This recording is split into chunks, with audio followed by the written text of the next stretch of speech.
বিসমিল্লাহির রহমানির রহিম। প্রিয় দেশবাসী ভাই ও বোনেরা, আসসালামু আলাইকুম।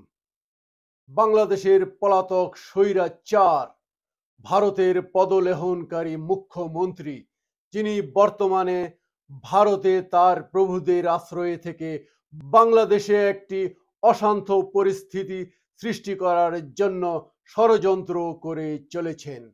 তার প্রতিবন্ধী ছেলে সজীব ওয়াজে জয় প্রায় প্রতিদিনই ভারতীয় গণমাধ্যমে হুঙ্কার দিয়ে চলেছেন। সংগ্রামী ভাইরা, এই প্রতিবন্ধী সজীব ওয়াজে জয়ের কথাবার্তা হাস্যকর বলে মনে হলেও তা অবাস্তব কিছু নয়। আপনি যদি কাল সকালে ঘুম থেকে উঠে শুনেন শেখ হাসিনা রাতের অন্ধকারে বাংলাদেশে ফিরে এসেছে এবং বাংলাদেশে ঘটে গেছে একটি সামরিক অভ্যুত্থান, এতে আশ্চর্য হওয়ার কিছুই থাকবে না। কেননা বাংলাদেশে যতগুলো সামরিক অভ্যুত্থান ঘটেছে সবগুলোই ঘটেছে রাতের অন্ধকারে। এই কুখ্যাত শেখ হাসিনা হয়তো তিনি রাতের অন্ধকারেই বাংলাদেশে আবার ফিরে আসতে পারেন। বাংলাদেশের সেনাবাহিনী, পুলিশ, বিডিআর এবং বাংলাদেশে রয়েছে এই কুখ্যাত স্বৈরাচারের একটি বিশাল সশস্ত্র বাহিনী। তাছাড়া বাংলাদেশে রয়েছে ভারতীয় গোয়েন্দা সংস্থা রয়ের পূর্ণ নিয়ন্ত্রণ। তাই ভারতীয় সামরিক কমান্ডোদের দ্বারা একটি অভ্যুত্থানের মাধ্যমে রাতের অন্ধকারে হাসিনাকে পুনরায় ক্ষমতায় বসিয়ে দেওয়া, এটা ভারতের জন্য অসাধ্য কিছু নয়। কারণ বাংলাদেশের হিন্দুদের নিরাপত্তা, উত্তর পূর্বাঞ্চলের 7টি সেভেন সিস্টার যে রাজ্য রয়েছে সেগুলোর স্থিতিশীলতা এবং বাংলাদেশে ভারতের সম্পূর্ণ নিয়ন্ত্রণের জন্য শেখ হাসিনার চাইতে নির্লজ্জ প্রভুভক্ত কুকুর কিংবা মুখ্যমন্ত্রী ভারত বাংলাদেশের মাটিতে আর কাউকে খুঁজে পাবে না। হাসিনা এখন পর্যন্ত ভারতেই অবস্থান করছেন।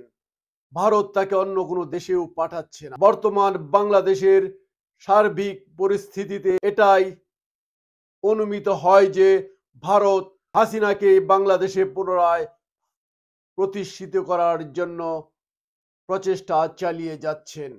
তাই যা কিছু ঘটবে রাতের অন্ধকারেই ঘটবে। কেননা এই অন্তর্বর্তী সরকার কোনো রাজনৈতিক দলের সরকার নয়। এই অন্তর্বর্তীকালীন সরকারের পেছনে কোথায় কি ঘটছে, সামরিক বাহিনীর মধ্যে কি গোপন পরিকল্পনা হচ্ছে, কিছুই তারা তেমন ভাবে অবগত হতে পারছেন না। তাছাড়া বাংলাদেশের রাষ্ট্রপতি থেকে শুরু করে প্রায় প্রতিটি সেক্টরে রয়েছে আওয়ামী লীগের সর্বোচ্চ স্তরের কর্মকর্তাগণ। বাংলাদেশে রাতের অন্ধকারে আরেকটি সামরিক অভ্যুত্থান ঘটে যাওয়া অসম্ভব কিছু নয়। সুতরাং প্রিয় বাংলাদেশি ভাই ও বোনেরা, আপনারা আপনাদের লাঠি সুটা যা কিছু আছে নিয়ে প্রস্তুত থাকুন। যে কোনো সময় যে কোনো পরিস্থিতি আপনাদেরকে রাস্তায় নামতে হতে পারে। সুতরাং সাবধান, পূর্ণ স্বাধীনতা এখনো অর্জিত হয়নি। জয় বাংলাদেশ, বাংলাদেশ জিন্দাবাদ।